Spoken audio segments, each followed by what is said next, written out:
Bonjour, je suis Al-Mokhtar Seni, je suis un acteur de l'écosystème tech au Niger, je partage, j'apprends et j'aide les jeunes à saisir toutes les opportunités qui tournent autour du numérique. Aujourd'hui, je suis avec Olivier et je suis dans le podcast Hybride.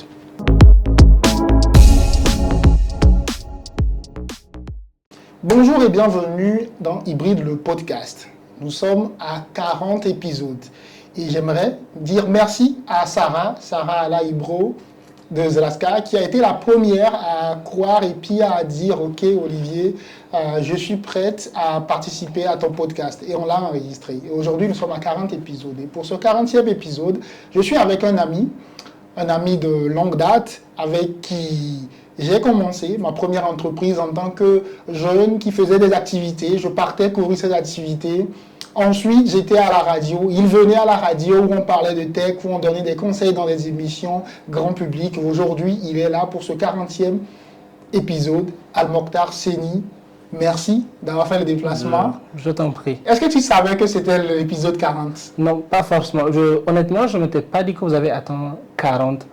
Dans ma tête, c'était peut-être une dizaine. Je ne pensais pas que vous avez franchi ce cap. Mais franchement, bravo déjà pour ça, parce que c'est pas évident de produire un tel contenu, surtout avec tout ce qu'on a comme écosystème.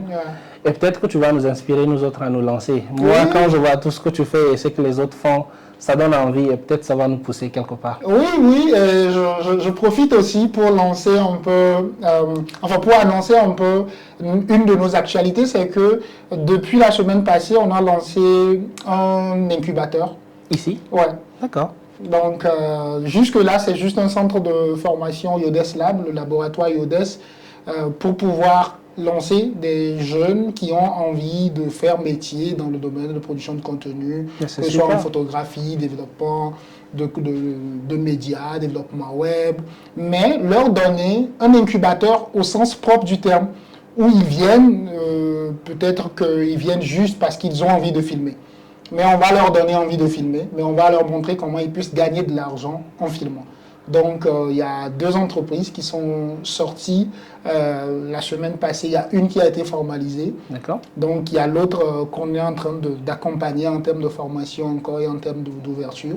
Et si tu as envie, écoute, l'incubateur est ouvert et on sera très heureux de t'accueillir parce que l'avantage, c'est que non seulement tu as le cadre, mais aussi tu as les techniciens. Et comme c'est un écosystème, chacun aide chacun à faire ce qu'il doit faire comme production. C'est super parce que ça crée un cadre all-in-one dans lequel si tu veux apprendre, tu vas apprendre. Si tu veux faire, tu peux essayer. Et pour ne pas dire des choses que je ne maîtrise pas forcément à cette date, mais je crois que c'est peut-être le seul cadre où tu peux produire et être focalisé sur la production de contenu que moi je connais ici et c'est bien. En tout cas, je souhaite quand même beaucoup de succès. Merci. Et je passerai voir un de ces jours si tout va bien, Inch'Allah. Avec plaisir. Alors, aujourd'hui, avec Al-Mokhtar, nous allons discuter d'un sujet important. Nous allons discuter des données informatiques. C'est vrai qu'on se dit souvent que moi, je n'ai rien à caché. Moi, je n'ai rien à montrer. Donc, mes données ne valent pas tant que ça. Mais quand on fait le cumul sur une population de plus de 20 millions d'habitants, nos noms, nos prénoms, nos âges, nos localités, là où nous dormons, ce que nous faisons comme activité, nos centres d'intérêt, quand on les réunit, ne serait-ce que 50% de cette masse, c'est beaucoup et c'est énorme. Et ça représente désormais un enjeu. Raison pour laquelle, avec Al-Mokhtar, nous allons revenir sur c'est quoi les données informatiques. C'est quoi l'enjeu pour nous? Et surtout à l'ère de l'intelligence artificielle, qu'est-ce que cela représente comme matière première? Évidemment, on ne va pas terminer ce podcast sans pour autant parler de l'écosystème tech, de toutes ces évolutions et de tous ces efforts qui sont faits par les acteurs et les actrices de cet écosystème. Alors la première question est de savoir aujourd'hui, comment tu définis la donnée en informatique? Alors, dans un langage simple que je pense tout le monde peut comprendre, la donnée informatique, c'est une information que tu crées et qui est enregistrée sous un format électronique. Je donne un exemple. Avec ton stylo, tu écris du texte et tu verses de l'encre sur un papier. À partir du moment où tu essayes d'écrire du texte en utilisant des appareils qui, eux, vont enregistrer le texte dans un format électronique et pouvoir l'afficher, le réutiliser, tu as créé une donnée. Je te parle, tu me parles. Ma voix va être enregistrée dans un format électronique. Ça aussi, c'est une donnée. on a la vidéo, on peut nous voir, c'est également une donnée. Donc, en somme, c'est un ensemble d'informations que nous créons au quotidien, que nous manipulons et qui sont enregistrées dans un format électronique, bien évidemment traité aujourd'hui le plus courant avec l'informatique que nous appliquons au quotidien. Donc, sans aller dans la technique, voilà en quelques mots comment je peux définir ou expliquer la donnée informatique. Alors, en termes d'appartenance, jusqu'où nos données nous appartiennent? Alors, c'est un sujet assez large. Je pose la question pourquoi. Tu vois, il y a des photos qui sont affichées dans nos studios. Et nous, on a fait un choix. Toutes ces photos qui ont été imprimées, on ne les a pas diffusées sur Internet. Pourtant, on les a stockées dans une clé USB. Est-ce qu'à ce niveau, on peut dire que ces données nous appartiennent puisqu'on ne les a pas mis sur un support Internet, ou bien c'est une utopie, nos données ne nous appartiennent pas autant que ça? Elles vous appartiennent. En général, quand vous créez la donnée, il y a un certain nombre de mesures qu'on peut mettre en place pour ne serait-ce que maîtriser le maximum possible l'usage qui sera fait de la donnée. Donc, vous la maîtrisez dans un premier temps. Aujourd'hui, quand vous prenez des photos, vous pouvez faire signer des fiches aux gens, tout ça, pour vous céder les droits, pouvoir les utiliser. C'est un exemple que je donnais en partant des images ou des vidéos. Mais quand vous la mettez sur la clé, tant que cette clé est utilisée localement sur votre ordinateur qui n'est pas connecté à Internet, ça reste toujours dans le cadre de votre usage personnel. Et un corps étranger, entre griffes, ou une personne externe n'a pas encore accès.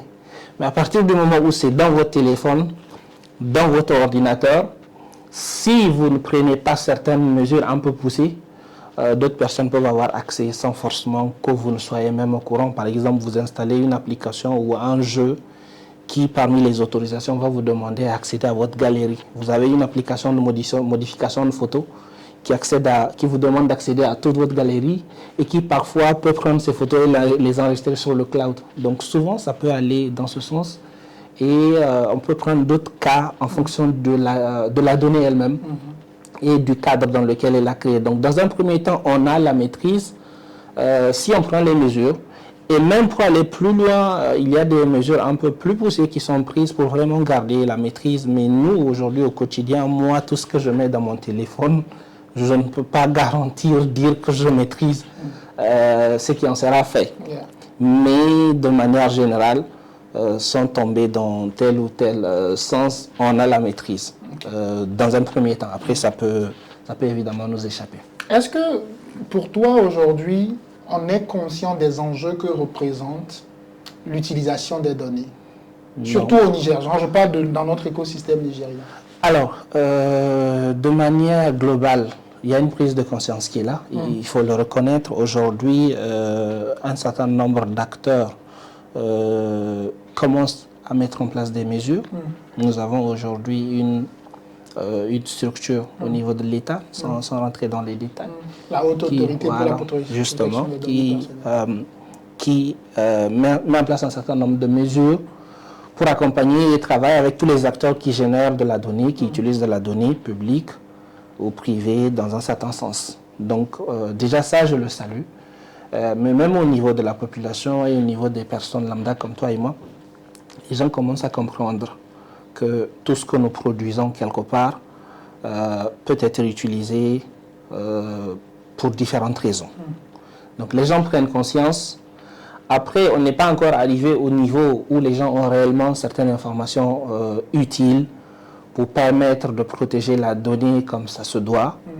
Aujourd'hui, dans le milieu professionnel, vous avez toujours des gens qui vont prendre une clé USB externe ou que par exemple tu m'as partagé pour la brancher à mon ordinateur de travail sans me poser des questions. Je vois souvent des liens comme on voit sur WhatsApp et puis je clique sans trop souvent me poser des questions. Donc, pour résumer, il y a vraiment une prise de conscience qui est là. Il faut peut-être juste continuer dans ce sens et continuer à faire, par exemple, ce que nous sommes en train de faire, à sensibiliser les gens. Parce que le monde numérique lui-même, il évolue très vite, donc ce n'est pas tout le monde qui a cette capacité de se mettre à jour face aux enjeux. Et clairement, aujourd'hui, la donnée fait partie des enjeux principaux que nous avons Et juste pour caricaturer, il fut un temps où on ne se posait pas beaucoup de questions parce qu'on se disait qu'on ne générait pas beaucoup. Mais aujourd'hui, avec ton téléphone, tu prends un téléphone qui a, je donne un exemple, hein, qui a peut-être 120 gigas de stockage, tu remplis ça vite. Avant, on ne se posait pas tellement de questions sur ça. Avant, tu te connectais sur Internet peut-être quelques heures, mais aujourd'hui, tes données mobiles ou le Wi-Fi, c'est parfois presque 24 H. Et pendant ce temps, non seulement toi, tu vas sur des plateformes, tu accèdes à des serveurs, tu échanges des données, tu prends des données, mais même quand tu ne le fais pas, à travers certaines applications à qui tu as donné de l'autorisation, en le sachant ou pas, il y a ces échanges qui continuent. Donc il y a beaucoup de choses que tu as, tes différentes informations personnelles, tes déplacements, tes mouvements, tes habitudes, les types d'applications que tu utilises, ainsi de suite. Donc il y a un certain nombre d'informations comme ça qui commencent à grandir. Ça, c'est le cas appliqué par exemple à toi. Mais même au niveau des entreprises, de plus en plus ici, des entreprises, sans citer des noms, quand tu vas par exemple prendre leur service, on te demande un certain nombre de données. Avant, ce n'était pas beaucoup. Maintenant, on demande beaucoup de choses. Par exemple, ton mail, ton numéro de téléphone, ton quartier, ainsi de suite. Et souvent, il y a un échange qui est fait autour de ces données et qu'elle les utilise à titre personnel ou dans le domaine de l'entreprise, comme peut-être dans un sens un peu plus large.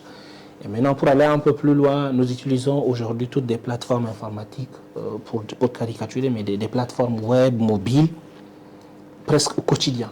Avant, tu pouvais passer une journée ou une partie de la journée sans forcément ressentir ce besoin. Mais aujourd'hui, tu utilises tout le temps, par exemple, des messageries comme WhatsApp. Tu vas tout le temps sur le cloud. Pour caricaturer, nous ici, on n'a pas un gros data center qui peut stocker tout ce qu'on génère sur le cloud. Tes photos, tes vidéos, tes déplacements, tes goûts, tes habitudes, qui tu appelles, quand tu passes par le web, les messages que tu enregistres. Tu fais une conférence en ligne, tu enregistres ça, ça va sur un cloud. Donc, il y a beaucoup d'informations que nous-mêmes, nous générons. Et de plus en plus, ça grandit. Et qui maîtrise ces éléments, bon, certainement, on va évoquer ça dans d'autres points, mais qui maîtrise ces éléments, quelque part, a vraiment un atout pour analyser, pour prendre de la décision. Quand tu dis ça, quand tu dis que qui maîtrise nos éléments, on va l'aborder dans ce podcast, mais j'aimerais qu'on l'aborde maintenant. Est-ce qu'il y a vraiment est-ce que quelqu'un a intérêt à avoir accès à nos données? J'ai envie de savoir. Quelqu'un, oui. Quelqu'un, un groupe d'individus. Oui, pour être honnête, oui. Parce que, par exemple, aujourd'hui, moi, Al-Mokhtar, je ne représente pas forcément une institution ou je n'ai pas des milliards sur mon compte. Je ne dirige pas une entreprise. On peut souvent se dire, bon, peut-être que ça ne va servir à personne d'accéder à ça. Mais quelque part, savoir mes goûts, les choses que j'utilise, ce que j'aime, peut permettre de me faire des suggestions. Si aujourd'hui, toi, tu crées une boutique, demain, savoir qu'à Niamey, tu as 50 000 personnes qui aiment des baskets de tel type, ça peut t'aider. Si plus tard, tu veux peut-être envoyer des SMS pour faire du marketing, des mails sur WhatsApp et tout ça, ces données peuvent t'intéresser. Donc ça, c'est plus ou moins dans le cadre normal. Maintenant, pour aller un peu plus loin, une personne dont peut-être tu as conscience ou pas, peut évidemment vouloir prendre ces données pour les utiliser pour des choses qui ne sont pas forcément positives. Aujourd'hui, avec l'IA, certainement, on va parler. Je peux prendre toi, Olivier, dans une vidéo où tu parles. L'IA va utiliser ton expression faciale et tout ce qui s'ensuit. Et puis créer une autre vidéo où on te voit dans un contexte que tu n'es pas... Enfin, dans lequel tu n'as jamais été, et dire que voilà Olivier qui est en train de dire ou de faire telle chose. Donc, et parlant de ça, excuse-moi de te couper, parlant de ça, moi, en début d'année, il y a YouTube qui nous a suggéré, enfin pas, il nous a même pas suggéré, il nous informe. Pour la chaîne. Oui, pour la chaîne. D'accord. La chaîne YouTube, donc YouTube nous informe qu'à partir de maintenant, ils utilisent nos données. Tu vois, il ne nous a pas demandé d'avis, il n'y a pas une histoire de consentement et tout. Donc tu vois, là actuellement, on est à plus de 600 vidéos. produit en français, en Hausa, Zarma. Donc j'imagine un peu ce que ça peut représenter pour une entreprise comme YouTube d'avoir gratuitement 800 vidéos, 600 vidéos et puis en faire tout ce qu'ils peuvent imaginer, quoi. Sur un use case comme ça, qu'est-ce qui peut en découler? Alors, on va faire des théories. On va faire une théorie. On va essayer de ne pas aller dans d'autres sens. Mais par exemple, pour le cas de YouTube que tu expliques et pour d'autres cas, ils peuvent par exemple les utiliser avec des modèles larges de langage, des IA entre griffes, pour apprendre. Demain, une IA pourra te sous-titrer une vidéo en Hausa ou en Jarma comme Olivier parle. Parce que quelque part, elle a vu Olivier dans une vidéo où il parlait Hausa. Elle a les textes, elle a les nuances, les tons, tout ça. Donc ça peut l'aider. C'est juste un exemple parmi tant d'autres qui peuvent exister. Donc tout ce que ces vidéos contiennent sont en réalité utilisés sous différentes formes, parmi lesquelles, par exemple, entraîner des IA. Parce que l'IA en tant que telle, dès qu'elle apprend, elle peut demain utiliser la chose qu'elle a apprise. C'est ça même la force de l'IA, en fait. Le fait d'avoir accès à des habitudes qu'il essaie de reproduire. J'ai envie que tu me dises aujourd'hui, dans ton parcours, parce qu'on n'a pas eu le temps de parler de ton parcours, dans ton parcours, quand tu observes un peu notre écosystème de 2000 à 2025, ces 25 dernières années, c'est vrai qu'on a été bouleversé par la tech. Beaucoup. Non seulement au niveau mondial, mais au Niger. En 2016, moi j'arrivais au Niger, l'agence de transfert d'argent qui était en vogue, c'était Alisa. Et il faut aller au guichet. Aujourd'hui, je me dirais 9 ans après, j'ai plus besoin d'aller au guichet. Depuis mon lit, je fais mon envoi. Est-ce que tu vois un peu? Tout à fait. Donc, ça, même en 10 ans déjà, c'était énorme. Quand toi, tu vois aujourd'hui cette progression et la manière dont on s'y adapte, quelle est ton analyse? Alors, d'abord, je dirais une satisfaction et une envie d'aller un peu plus loin. Parfois, nous, jeunes, avec l'énergie qu'on a, tu vois, on a envie d'aller plus vite quand tu compares à un écosystème de la Silicon Valley ou d'ailleurs. Mais comparé, nous, à nos réalités, franchement, il y a une évolution. Peut-être elle peut ne pas se passer comme moi ou toi le souhaiterions. Il fut un temps, comme tu l'as dit, pour prendre des exemples, dans ton téléphone, il y a de cela peut-être 3-4 ans, tu n'avais pratiquement pas d'application made in Niger, par des Nigériens qu'on utilise ici au Niger, dans ton téléphone. Mais aujourd'hui, je suis sûr qu'à coup, pour ne pas me répéter, peut-être tu as minimum une ou deux. Ouais, minimum deux. En tout cas, moi, c'est plus de deux. Mais voilà. Et pour aller plus loin, que tu vas utiliser plusieurs fois dans la semaine. Et ça, ce sont des solutions produites localement pour répondre à des besoins locaux. Mais même ce qu'on est en train de faire là, on crée du contenu qui va vers le numérique et qui sera consommé sur le numérique. Il fut un temps, peut-être en 2017-18, ça n'allait peut-être pas te paraître pertinent de créer du contenu qui va juste pour le web. Oui, parce que tu vas te dire, bon, il n'y a forcément pas beaucoup de personnes qui vont consommer du contenu vidéo parce que la qualité de la connexion ou l'accès, tout ça. Mais aujourd'hui, tu ne te poses plus ces questions, du moins dans certains cas de figure. Donc, il y a eu beaucoup d'initiatives qui ont été mises en place pour amener l'information aux jeunes, pour amener les jeunes à mettre en place des initiatives et même au niveau institutionnel ou au niveau entreprise, si je peux le dire, plusieurs initiatives ont été quand même mises en place pour stimuler l'écosystème, pour faciliter ou amener certaines choses, mais surtout pour créer de la confiance autour du digital. Moi, c'est peut-être ce que je retiens.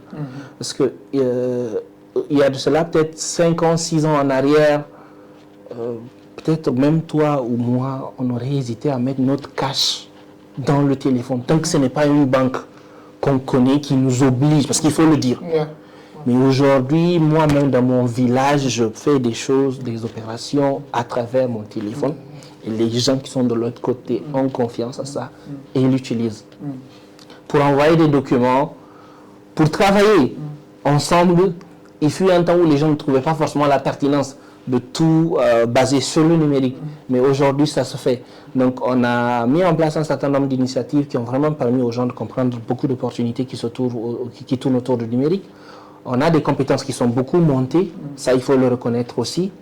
Et ensemble, on a mis en place plusieurs initiatives dans le domaine privé, dans le domaine public et dans le domaine large, comme ça, si je peux le dire. Quand tu parlais tout de suite, tu as touché un point essentiel qui est le domaine des fintech.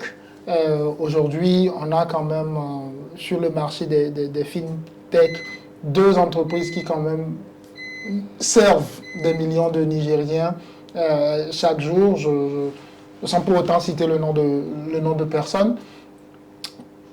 Est-ce que de ton point de vue, enfin de ton point de vue d'analyste et puis d'utilisateur, est-ce que tu penses qu'aujourd'hui, nous avons des produits assez compétitifs au niveau régional? Je ne dirais pas le niveau africain pour le moment, mais est-ce que tu penses qu'au niveau régional, on est assez compétitif? Parce que c'est un peu ça, moi, je me dis, oui, localement, on a réussi quelque chose. Mais là, il faut qu'on parte chercher encore autre chose, quoi. Est-ce que tu penses qu'aujourd'hui, on est compétitif au niveau régional? Je dirais qu'on est très compétitif. Pourquoi? Parce qu'on a réussi à faire quelque chose de très adapté aux besoins locaux. Donc, à partir de cette compétence, si on identifie un besoin au niveau régional, on peut très bien apporter la réponse. Parce que techniquement, aujourd'hui, les produits qui sortent au Niger n'ont rien à envier à une app qui sort dans la Silicon Valley. C'est fonctionnel, l'expérience utilisateur, l'interface utilisateur, tout marche très bien. Alors, qu'est-ce qui bloque pour que nous n'y arrivions pas? Alors, sans être à la place des entreprises et sans connaître leur stratégie, je me dirais c'est peut-être juste des questions de ciblage pour, par exemple, ou des besoins ou d'objectifs pour les 2 cas que tu as cités, dont je sais à quoi tu fais allusion. Mais par exemple, pour les autres jeunes qui ont des startups, moi je dirais peut-être qu'ils attendent d'avoir une certaine stabilité et une certaine force peut-être. Parce que si aujourd'hui, moi je crée une application qui permet d'étudier en ligne, c'est un exemple que je donne, ou de faire de la livraison, c'est un exemple.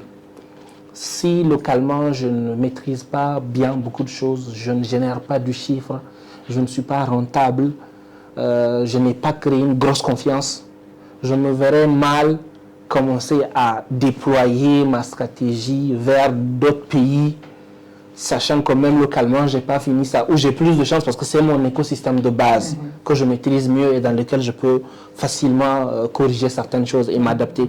Donc au niveau des jeunes, peut-être que ce sont ces quelques éléments que je peux te citer. Et sachant que, bon, on est dans un écosystème aussi où les choses ne se passent pas forcément comme tu le veux dans le numérique. Et parfois, notre écosystème est un peu similaire à celui des pays qui nous entourent. Donc, quand tu regardes tous ces défis, naturellement, tu vas peut-être plus utiliser ton énergie pour avoir une certaine assise et une certaine stabilité avant de penser à une expansion. Donc, ce sont les quelques premiers éléments. Après, il peut y avoir d'autres facteurs d'ordre institutionnel ou même souvent des facteurs d'ordre financier pour quelques jeunes startups avec lesquels j'utilise. Parce que quand tu veux aller à une expansion, il te faut un certain nombre de choses comme... Mais après, moi, ce que je retiens, c'est beaucoup plus ta première thèse. Je pense que c'est une histoire de vision aussi. De vision et de capacité. Vision oui, une histoire de vision et de capacité. Quand tu observes aujourd'hui, Al-Mokhtar, des cadres institutionnels qui existent comme la HAPDP, comme l'ANSI, comme l'école de formation ETEC, non, pas ETEC, c'est l'autre là qui est en face de l'ENA, EST qui est devenu ESTEP, voilà. Quand tu observes ce type de cadre-là aujourd'hui, on peut se dire que oui, côté institutionnel, il y a des choses qui se font, il y a des choses qui continuent. Mais il manque encore. Du point de vue privé aussi, il y a des initiatives qui portent, il y a des initiatives qui naissent.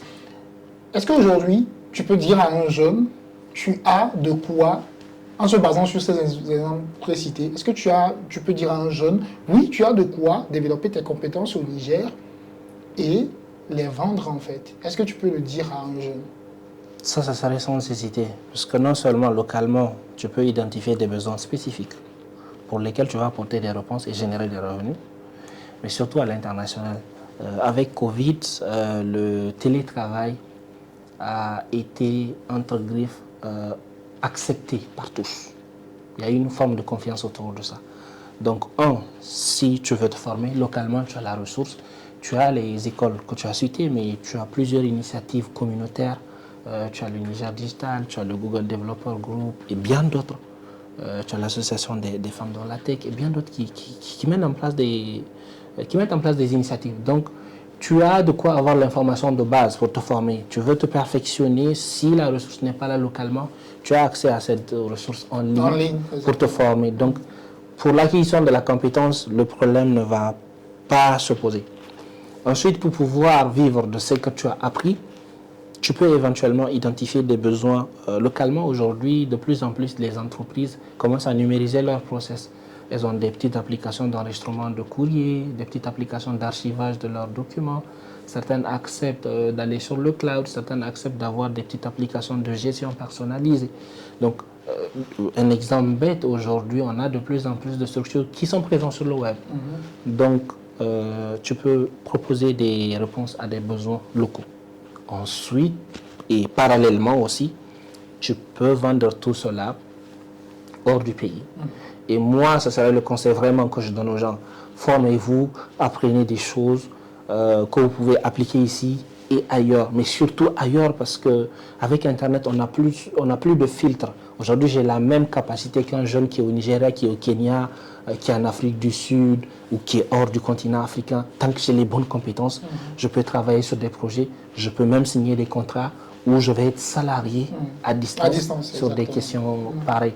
Donc oui, sans hésiter, je dirais cela à un jeune. Ouais. Et surtout, tu as oublié un point. Aujourd'hui, nous avons accès à Internet au débit parce que Starlink est là. Donc, oui, hier, il n'y avait pas cette facilité. Aujourd'hui, quand même, tu as beaucoup de Wi-Fi zone.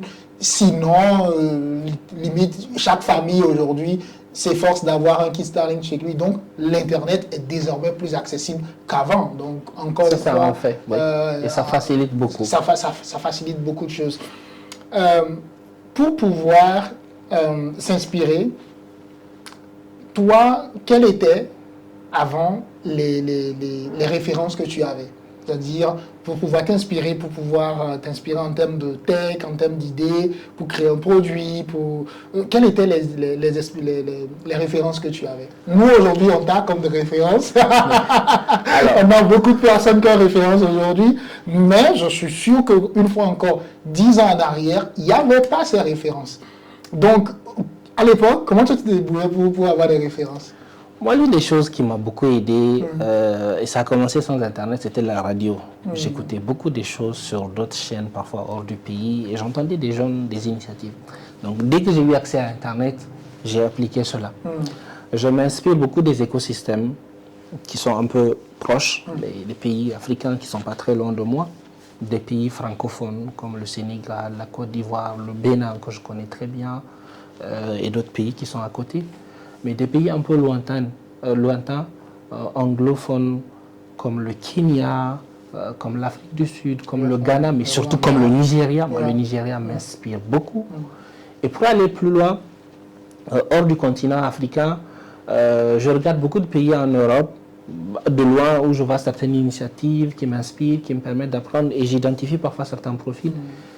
Mais évidemment, sur le continent américain, tout ce qui se passe autour des startups phares de la tech, que sont les GAFA et les autres startups qui tournent autour, dans la Silicon Valley et un peu au-delà, m'inspire beaucoup. Donc, quelque part, ça m'a fait comprendre qu'il y a des possibilités, ça m'a fait comprendre que je peux apprendre, ça m'a fait comprendre que ce que j'ai appris aussi, je peux l'utiliser pour des besoins assez spécifiques. Donc, ça, c'est de manière générale.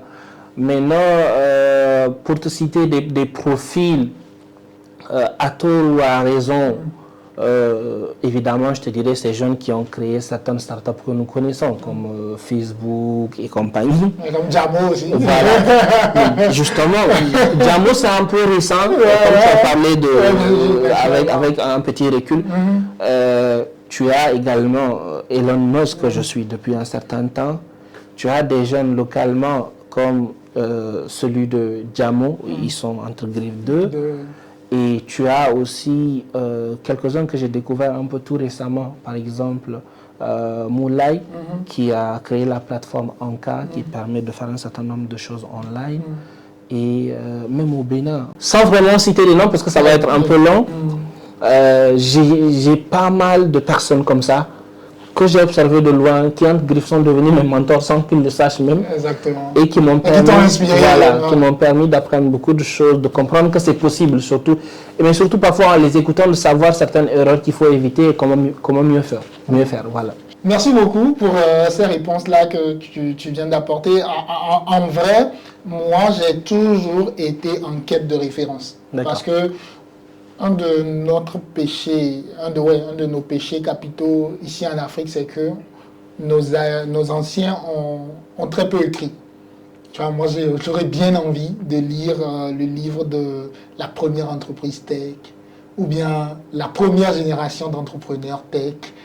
Comment ils ont vécu, comment était leur premier deal, c'était quoi leurs défis.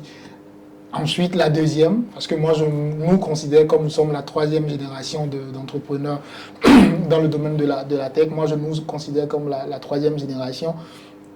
Mais nous, aujourd'hui, c'est vrai, nous, on ne va pas écrire. Nous, on ne va pas écrire, mais on va laisser quand même des podcasts. Donc, ce serait bien quand même d'en parler, de dire ces références-là. Est-ce que localement, tu avais des références dans le monde de la tech? Localement, oui. Ok. C'était qui? Alors, il y a... Qui au pluriel ou... Naturellement, sans hésiter, j'ai quelques profils que j'ai connus très tôt. Par exemple, Doda Amadou, qui a une start-up qui s'appelle Novatech. Et peut-être certaines start-up qui existent ou peut-être qui n'existent pas, que j'ai connues très tôt, peut-être en 2014-15. Oui, 14-15. Qui très tôt m'ont beaucoup inspiré, parce que quand tu vois quelqu'un localement qui fait, tu penses que tu peux faire. Mais malheureusement, parmi certains qui ont commencé avant eux, l'information n'était pas accessible directement. Mais avec le temps, j'ai eu à rencontrer quelques-uns qui sont restés très ouverts et qui m'ont beaucoup partagé des choses pertinentes. Je peux citer Cabo, qui fait partie des... Alors, j'espère qu'il ne va pas être fâché, je suis en train de chercher le nom de son entreprise. Elle fait partie des premières... J'allais oublier tout de suite aussi. Qui me vient à l'esprit. Mais lui, c'était vraiment quelqu'un avec qui j'ai eu à... Un monsieur très sympa. Voilà, et on a gardé contact en tant qu'aîné. Qui a beaucoup partagé avec nous sur certaines choses. Après, je l'ai invité plusieurs fois à venir dans mon podcast. Il m'a fait tourner. Certainement, il est pris par des choses dans son agenda. Donc oui, localement, il y en avait et il y en a toujours. Parce qu'aujourd'hui, moi, je vois des jeunes qui ont commencé certaines choses tout récemment et qui m'inspirent beaucoup à travers leur énergie déjà. Donc, là, tu parles tu peux citer des noms? Alors, localement, des jeunes des jeunes qui, ces 5 dernières années, ont quand même monté des business, sorti des produits que tu te dis, tiens, ça mérite vraiment de l'applaudissement, ça mérite de l'admiration. Je peux te citer une start-up, même si je ne dirais pas forcément qu'ils sont jeunes que moi en termes d'âge. Mais Direct Resto aujourd'hui m'inspire beaucoup. C'est un groupe de jeunes qui a mis en place quelque chose et ils ont tenu sur plusieurs années. Et là, c'est toujours fonctionnel. Après tout récemment, tu as des jeunes qui ont créé des start-up comme Tovo et tout ça. Ça marche. Et moi, je pense à mon ami aussi, Iboulele, qui a lancé Jogolzo. Voilà. Et même pour aller plus loin, les Boulama Kandine qui avaient lancé BIP, qui était une forme de Uber, à un moment où, franchement, même quand tu avais de l'argent, tu te posais des questions s'il fallait faire des choses. Exactement. Et ils avaient lancé BIP avec un produit vraiment XXL. Hein. Il y avait des solutions de marketing basées déjà sur l'intelligence artificielle à l'époque. Et c'était les premiers VTC qui partaient dans ce format, focus sur le numérique.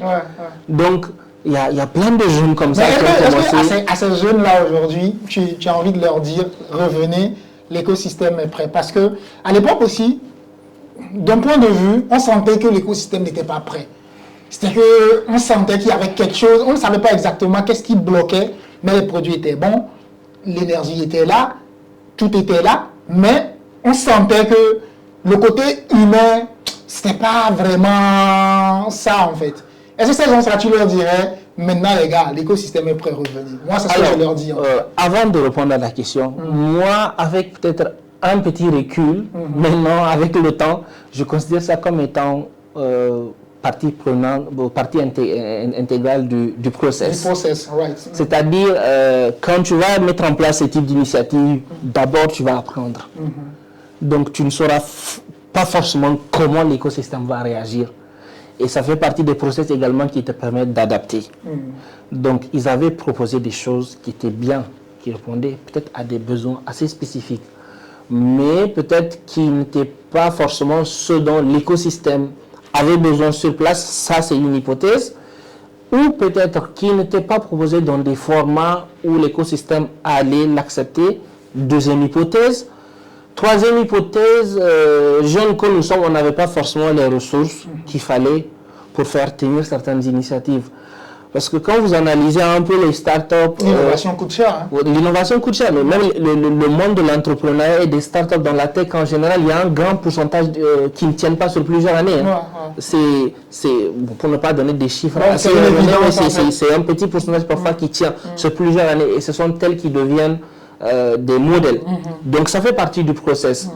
Mais pour avoir tout cela, il faut aussi des ressources dans un écosystème qui va prendre rapidement ce que tu as mis en place. Parce qu'aujourd'hui, si moi je lance une start-up, j'ai 3, 4, 5 millions de CFA, c'est clair que si au bout d'un an ou même mois, je ne suis pas rentable, je peux facilement fermer l'activité.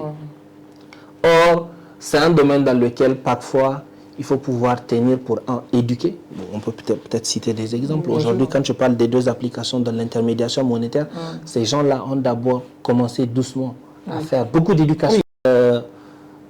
Ces startups ont d'abord mis en place des ressources qui leur permettaient de tenir. Il faut le dire clairement. Ils ont mis de la ressource.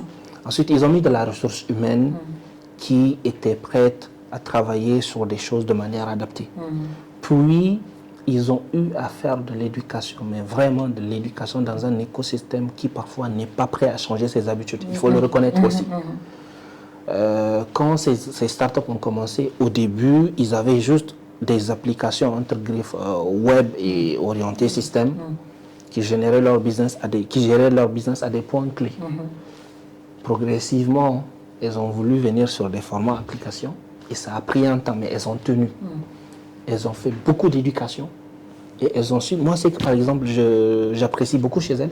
Ce sont des fonctionnalités qui ont été mises à disposition progressivement. C'est comme WhatsApp. Exactement. Avant WhatsApp, tu n'avais pas l'appel. Tu n'avais pas certains fichiers que tu pouvais envoyer, tout ça.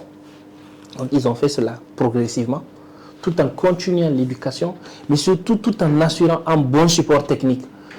Parce que ces domaines sont très sensibles. Aujourd'hui, si tu télécharges une application que tu installes tout de suite, dans 3-4 minutes, tu n'arrives même pas à te loguer, ou peut-être dans la journée, tu essaies 2-3 fois une fonctionnalité de base là qui ne marche pas, demain tu ne vas plus l'utiliser peut-être. Et c'est comme ça que ça va entraîner un échec progressif. Donc ils ont su assurer un bon support technique. Et après, ils ont assuré, si tu veux, la ressource financière qui était disponible. Quand tu utilisais leur solution, tu avais des problèmes techniques, ça se réglait, mais également tu pouvais accéder finalement à ton argent que tu as numérisé. Donc, il y a ces 4 premiers éléments peut-être que je peux citer. Ils ont mis en place une ressource financière, une ressource humaine, ils ont mis en place de la ressource technique. Ils ont accepté de perdre un point de début. C'est ce que tu as envie de dire. Moi, je ne dirais pas qu'ils ont perdu, je dirais peut-être qu'ils ont prévu, je ne sais pas, que c'est prévu, que c'est conceptualisé comme ça. Peut-être c'est moi aujourd'hui, en mettant en place une petite start-up que je vais se dire dans 2-3 mois ou dans 1 an ou 1 an et demi, je dois générer. Mais à leur niveau, peut-être qu'ils ont conceptualisé cela et qu'ils ont accepté ça, contrairement peut-être à nous. Et ça faisait partie de leur force. Et ils y ont travaillé pour. Franchement, c'est quelque chose qu'il faut leur reconnaître. Ils ont gardé le cap jusqu'à aujourd'hui. On voit chaque fois ils innovent, ils amènent des choses de plus en plus. Donc, il y a ces éléments de base. Ensuite, peut-être que l'écosystème était favorable à telle ou telle chose, comme les éléments que tu as cités, parce qu'à des moments donnés, c'était d'actualité. Ça aussi, je ne peux pas exclure ça, sachant que c'est peut-être pas des sujets d'ordre institutionnel sur lesquels moi je suis très informé parce que ce n'est pas une activité que je mène. Mais du point de vue analyse de la start-up, du peu que j'ai pu regarder, des informations que j'ai avec les produits que j'utilise au quotidien moi-même, je peux te dire qu'ils ont mis en place des choses qui leur ont permis d'avoir ce succès, ils ont tenu et quelque part, c'est peut-être ce qui nous manque en tant que jeunes. Aujourd'hui, quand j'apprends un peu plus avec le recul, il y a certaines startups, quand tu les regardes, le format dans lequel elles ont été lancées et la ressource humaine et financière qui était disponible n'allait pas leur permettre d'être rentables et de tenir dans notre écosystème. Peut-être que dans un autre écosystème différent, qui consommait plus Internet, qui consommait plus des produits, qui étaient plus ouverts à tel ou tel service, ça pouvait vite prendre. Mais nous, notre écosystème, avec sa configuration spécifique, fait que dans certains cas de figure, pour certains produits, aujourd'hui, par exemple, quand tu amènes du lait, tu sais que ça va être consommé. Exactement. Mais si j'amène une application, voilà, si j'amène un produit dans un autre secteur différent, il faut un temps. Et si je n'ai pas forcément la ressource humaine et financière pour tenir pour ce temps-là, mon initiative peut ne pas aboutir. Donc voilà, en quelques lignes, les quelques points que moi je peux te dire sur ça. Super. Ton rôle dans la vie de tous les jours, c'est d'accompagner des organisations dans leur transformation digitale. Faut parler de toi. D'accord. Alors, quand tu vois un peu, enfin quand tu rentres dans une entreprise, dans une organisation aujourd'hui, peu importe l'organisation, quelle est la première des choses que tu vois et tu te dis, ou bien quelle est la première des choses à digitaliser dans les organisations mais qui ne le font pas et pourtant ça pourrait être le point de début d'une digitalisation? Parfois tu as l'impression qu'il faut tout faire en même temps, mais pour la petite histoire, j'ai un background qui est assez tech, donc je travaille beaucoup dans cette digitalisation, mais j'ai aussi un autre côté professionnel, peut-être que je ne vais pas éviter dans ce podcast, que je ne vais pas évoquer dans ce podcast plutôt, dans lequel je fais du digital, mais je vais un peu au-delà. Donc pour revenir au digital, en fonction de la taille, du format de la start-up, d'abord, souvent, les premiers éléments que tu remarques, c'est leur manière de communiquer, de se transmettre l'information qu'il faut bien numériser. Parce que si je suis à un poste de décision et que je te dis qu'il faut mettre en place telle initiative, que je ne l'ai pas écrite et que toi tu sors 2 jours plus tard, je te revois, je peux me dire que tu as oublié. Et ça peut impacter l'activité. Et tu sais que c'est une erreur qu'on fait même ici. Voilà. C'est-à-dire que concrètement, ce qu'Al-Mokhtar voulait dire, c'est que au lieu d'envoyer un mail à Idrissa, bonjour Idrissa, on a un podcast le mardi à 16h avec Al-Mokhtar. Au lieu de faire ça, je préfère l'appeler, ou bien je préfère aller juste dans son bureau et dire Idrissa, on a un podcast le mardi 16h. Et s'il a une autre actualité, il va oublier. Normal, son cerveau. Donc, les premiers éléments que moi j'analyse, c'est d'abord comment vous transmettez vos informations à l'interne, comment ensuite vos informations standards ou stratégiques sont prises, traitées et stockées. Ensuite, comment vous créez de l'archivage de toute votre activité pour des leçons apprises, pour des besoins de formalité et compagnie. Donc, je commence d'abord par ça. Maintenant, une fois que tu as franchi cette étape et que tu sais que les humains qui sont censés travailler ont quand même un minimum pour s'échanger l'information à partir de laquelle ils vont travailler. Maintenant, on attaque entre griffes leur travail, leur activité de base pour voir comment apporter le digital pour leur permettre de perfectionner ce qu'ils font.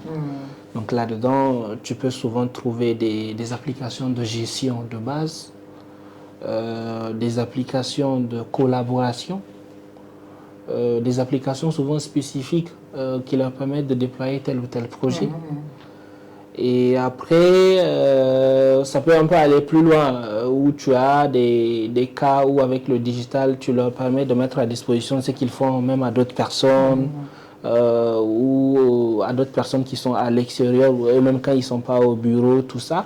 Après, pour aller aussi un peu plus loin, tu as le cas où ils peuvent utiliser leurs solutions avec des équipements électroniques pour produire des résultats et tout ça. Donc, ça dépend franchement du cas. Si, par exemple, je vais voir une personne qui a une pharmacie, c'est un exemple que je donne. Exactement. Son besoin est différent de, par exemple, si je viens à Fitila Factory, je peux faire rapidement une petite analyse avec un besoin spécifique à Olivier et son équipe Et si demain, je le souhaite, une start-up qui a 200, 300 salariés ici dans ce pays me contacte, eux également, leurs besoins va différer. Mais ça tourne parfois autour de ces quelques éléments que je te dis. L'information, comment ils utiliser leur activité et leur collaboration avec le monde extérieur. Donc, pour un peu caricaturer. Ben merci beaucoup Al Mokhtar. Nous sommes presque à la fin de ce podcast. Tu fais partie des gens, des acteurs de l'écosystème qui, aujourd'hui, les yeux fermés, peuvent parler de l'évolution de Wasika Fitina,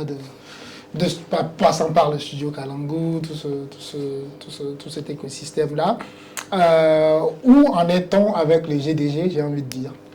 On ne peut pas faire un podcast avec toi sans parler de GDG. Alors, parce que c'est toi qui nous l'as ramené. Du coup, où en est-on avec les GDG? Bon, je dirais pas peut-être c'est moi qui l'ai ramené. Le GDG a été lancé parce qu'il y a moi, mais parce qu'il y a également deux collègues, Daouda et Rabia, avec lesquels on a réactivé les choses et tout. Donc, le mérite, c'est pour nous trois. Le GDG a connu des épisodes comme toute initiative où parfois on était assez actif, parfois on était moins actif. Je pense que c'était un peu la période post-Covid qui nous avait un peu refroidi. Après, comme toute initiative humaine, même au niveau des membres, on a divers agendas qui font qu'on priorise telle ou telle chose. Mais le GDG revient tout doucement. Et là, le 12 octobre, ça, on a une exclusivité. Je l'ai dit sans pour autant même que les canaux officiels du GDG aient communiqué là-dessus. Mais là, le 12 octobre, on aura le festival des développeurs. Donc, le DevFest, qu'on essaie de tenir chaque année. Donc, un événement à travers lequel on va faire découvrir le métier du développeur, mais derrière tout ce que ce métier-là produit et comment l'exercer. On a également quelques activités qu'on a initiées, même avant ça, tu vois, tout récemment, on a eu à faire 3 sessions uniquement focus sur des formations autour de l'IA qui ont été hébergées chez Novatech. Merci encore à eux. Donc, on a un agenda qui est là. Progressivement, on essaie de déployer des choses pour devenir actif, et très actif ensuite, et progressivement revenir un peu comme ce qu'on était. Oui, donc, parce qu'à l'époque, le GDG, à travers le DevFest et d'autres événements qu'il organise, c'était le seul endroit où tu sais que quand tu pars là-bas, tu vas rencontrer des devs, tu vas rencontrer des product developers, tu vas connecter avec des gens à l'extérieur et tout. Donc, si je demande où en est avec le GDG, c'est légitime. C'est la survie de l'écosystème en dépend, j'ai envie de dire. Tout à fait, mais là je dirais qu'on revient, on est déjà revenu, mais on revient encore avec plus de force et j'espère qu'on aura assez d'énergie pour continuer dans ce sens. Mais aussi l'une des choses qu'on essaie de faire, c'est de collaborer avec ceux qui existent aujourd'hui. Il y a Niger Digital et il y a AFTEC qui est l'association des femmes dans la tech et d'autres initiatives avec lesquelles déjà nous, enfin moi en tant qu'Al Mokhtar, on est tous pareils, on travaille, mais également avec lesquels on va essayer de faire des choses ensemble. Exactement. Parce que c'est comme ça parfois qu'on peut atteindre plus d'objectifs et avoir plus d'impact dans l'écosystème, mais surtout conditionner la pérennité de ces initiatives-là à travers de nouveaux acteurs qui vont venir, qui vont prendre le lead et ainsi de suite. Super. Ben, chers amis, avec Al Mokhtar, nos discussions ne finissent jamais. On choisit juste une durée pour pouvoir s'arrêter. Sinon, on a encore d'autres questions, d'autres sujets à aborder. Al Mokhtar, j'aimerais qu'on clôture ce podcast, mais je voudrais juste que tu me fasses la promesse de revenir. Parce que je discutais avec un ami la semaine passée. Avec lui, on va commencer bientôt des petites capsules vidéo sur la cybersécurité. C'est un expert en cybersécurité. Donc, on va commencer des petites capsules vidéo. C'est une idée que nous sommes en train d'élaborer, qu'on est en train de peaufiner. Mais je pense qu'il faut que tu reviennes aussi de temps en temps pour nous donner des conseils sur naturellement la transformation digitale quand on est entreprise, quand on est individu. Parce que là où c'est important, c'est que, je te dis quelque chose, en 2024, j'ai rencontré je rencontre souvent des investisseurs et quand on a commencé les discussions, ce qui a pesé plus dans la balance, c'est notre historique. Et cette historique, elle est digitale. Oui. Donc, je me dis que, heureusement que j'étais un entrepreneur qui avait un pied dans la tech. Si je l'étais pas, ça serait difficile de prouver qu'on existait déjà même depuis 2017. Oui. Donc aujourd'hui, je vous prie, chers entrepreneurs, même si c'est du jus vous vendez, digitalisez tout. Parce que dans 10 ans, c'est la seule preuve. Et tu es l'évangéliste de la transformation digitale. Tu m'as inspiré à m'orienter quand j'étais dans les médias, à la transformation digitale sur les médias, parce que je voyais que toi, tu faisais de la transformation digitale de manière beaucoup plus globale. Moi, je me suis dit, OK, dans le domaine des médias, je peux faire un focus et tout. Et ça m'a beaucoup aidé dans le traitement de mes sujets, même dans l'orientation de ma carrière, dans la création de mon entreprise et tout. Et je veux que tu reviennes. Je veux que tu reviennes, discuter avec nous, faire des capsules, inspirer des jeunes, tout simplement. Inspirer des jeunes. Je serai là avec plaisir en fonction des possibilités qui s'offrent dans mon agenda. Mais oui, on a ce devoir quelque part de partager l'information que nous avons à notre niveau. Parce que souvent, le simple fait de partager te fait revenir toi-même des éléments auxquels tu ne prêtes pas attention. Et je pense que je salue ce que tu fais. Et franchement, comme je l'ai dit au début, j'espère que tu vas nous motiver, nous tous, membres de l'écosystème nigérian en général, vous avez tous produit des contenus. Partager ce que nous faisons, parce que c'est vraiment utile et c'est comme ça qu'on grandit ensemble. Donc oui, c'est un devoir quelque part pour moi d'être ici, d'être ailleurs et peut-être moi-même de lancer mon propre podcast. C'est ce que si j'arrive à avoir l'énergie comme toi et les autres, oui, ça serait avec plaisir. Ça serait avec plaisir et certainement on aura pas mal de sujets sur lesquels on peut discuter et partager le peu d'informations que nous connaissons ou des choses que nous avons essayées, tout simplement. Merci, ça serait très important. Non, ça serait bien, oui. Merci beaucoup, Al-Mokhtar. Merci à tous ceux et celles qui ont... Merci Al-Mokhtar, merci à tous ceux et celles qui ont regardé cet épisode, 40 épisodes. En tout cas, c'est bouclé. Merci à Idriss, merci à tous ceux et celles qui travaillent ici à Fitila pour que nous puissions réaliser des contenus à la hauteur de nos ambitions. Et comme vous pouvez le souhaiter, ou même comme vous pouvez le remarquer, chaque jour que Dieu fait, nous essayons d'évoluer. Nous allons encore un peu plus aller de l'avant et puis vous proposer d'autres contenus dans les jours et les semaines à venir. D'ici là, portez-vous bien. Bye bye.